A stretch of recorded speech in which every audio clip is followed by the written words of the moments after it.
The days you feel strong are not the days that define you. Anybody can wake up motivated after a good night's sleep. Anybody can train when life is calm, money is coming in, people are praising them, and their mind is quiet. That is not where your character is built.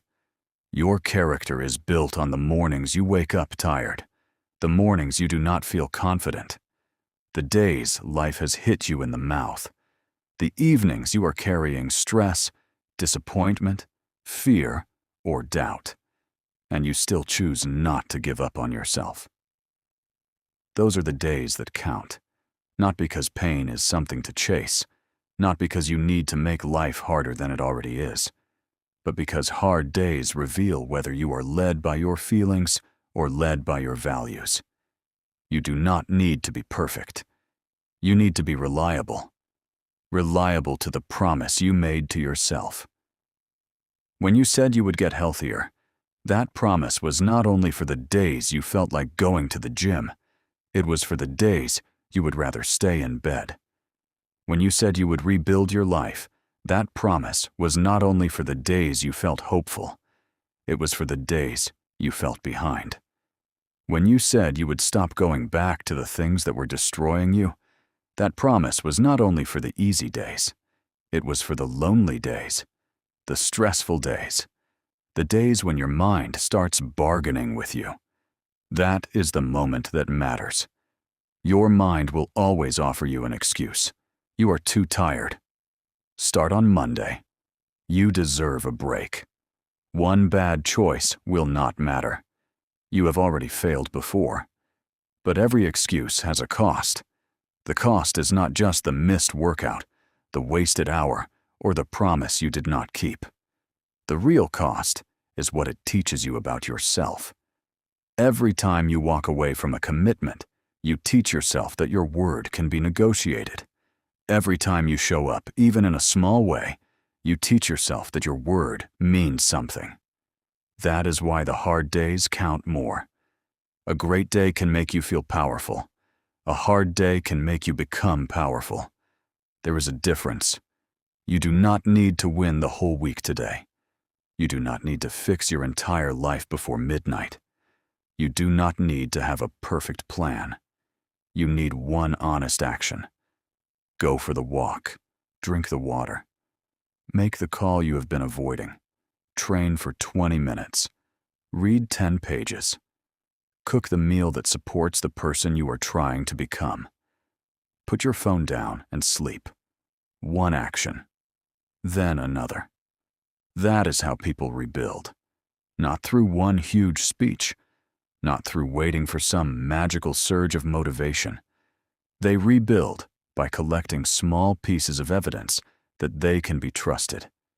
You may not feel the change immediately. That is where people quit too early.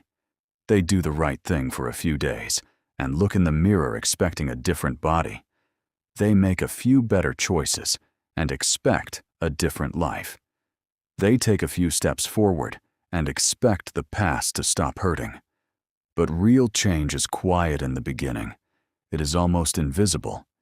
It is a vote cast in private. A walk no one saw. A workout no one applauded. A temptation you did not give in to. A morning you got up when nobody would have known if you stayed down. Those moments are not small.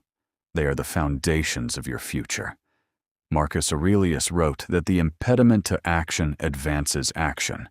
In simple words, the obstacle is not always blocking the path. Sometimes it is the path. The difficult day is not proof that you should stop. It is the training ground. The resistance you feel can become strength when you meet it with action. You are not weak because you are tired. You are not failing because you are struggling. You are only in danger when you decide that struggle gives you permission to abandon yourself. Do not abandon yourself. You have come too far to keep handing your future over to a bad mood, a bad day, or an old habit. Stand up. Not because it is easy, because it matters. There will be days when all you can give is a small effort. Give it anyway. A short walk is still a walk. A lighter session is still a session. A clean meal is still a win. One honest conversation is still progress.